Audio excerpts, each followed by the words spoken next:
When most people think of Paul McCartney, they picture the hopeful young Beatle with the soft smile, the boy who wrote melodies that stitched themselves into the fabric of the world. But behind that charm is a man who has lived with disappointment, betrayal, and private bitterness far deeper than the public ever suspected.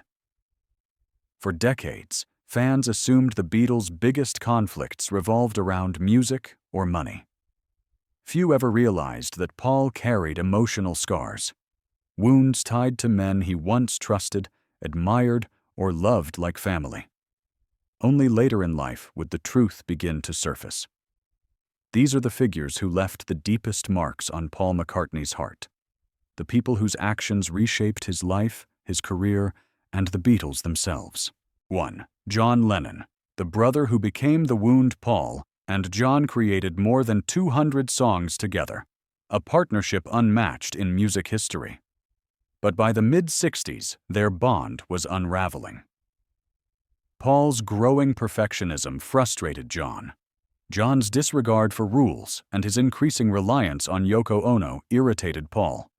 Brian Epstein's sudden death only widened the gulf. Paul desperately tried to keep the Beatles alive.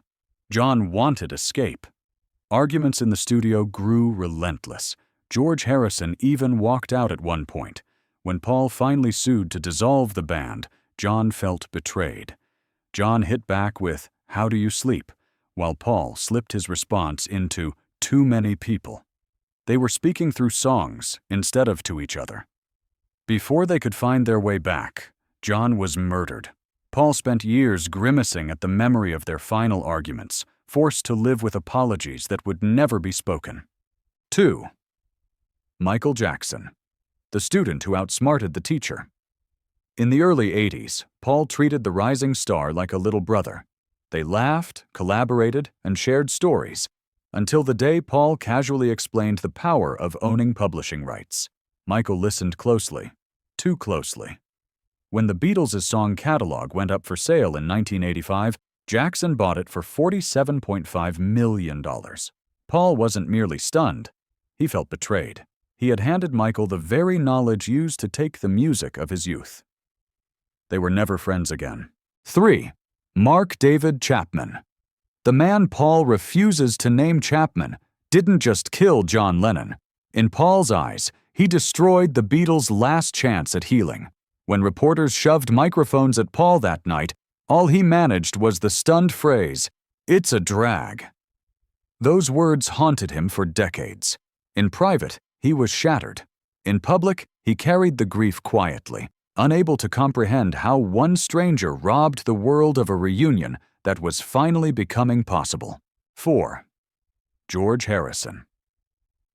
The friend pushed too far. George loved Paul, but he struggled with Paul's need for control. During Let It Be, after being corrected one too many times, George set his guitar down and walked out. "See you around the clubs," he said, a quiet strike at someone he felt had stopped listening.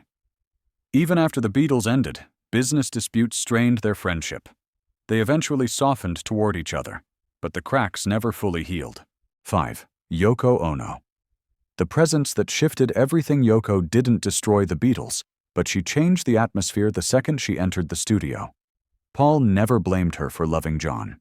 He blamed her for interrupting the creative rhythm that had always belonged solely to the four of them. After John's death, tension lingered. Yoko dismissed Paul's songwriting as trivial. Paul pushed back by trying to reverse songwriting credits. They reached a truce, but trust never returned. 6. Alan Klein, the outsider who fractured the band for good. After Epstein's death, the Beatles needed a business mind. Paul didn't trust Alan Klein's slick charm.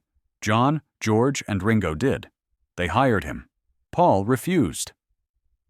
What followed was a business tug-of-war that tore the band apart. Years later, Klein was exposed for fraud, proving Paul had been right all along, though by then the Beatles were already history. 7. Phil Spector, the producer who violated a song Paul wrote, "The Long and Winding Road," as a quiet confession. Spector drowned it in strings and choirs without Paul's permission. When Paul objected, he was ignored. The song's release was the final push that convinced him to leave the Beatles for good.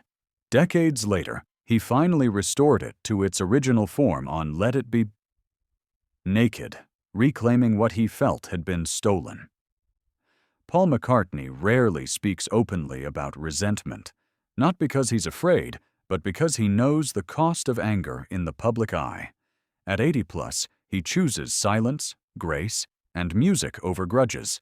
But behind the smile, these names remain, reminders that even legends bleed.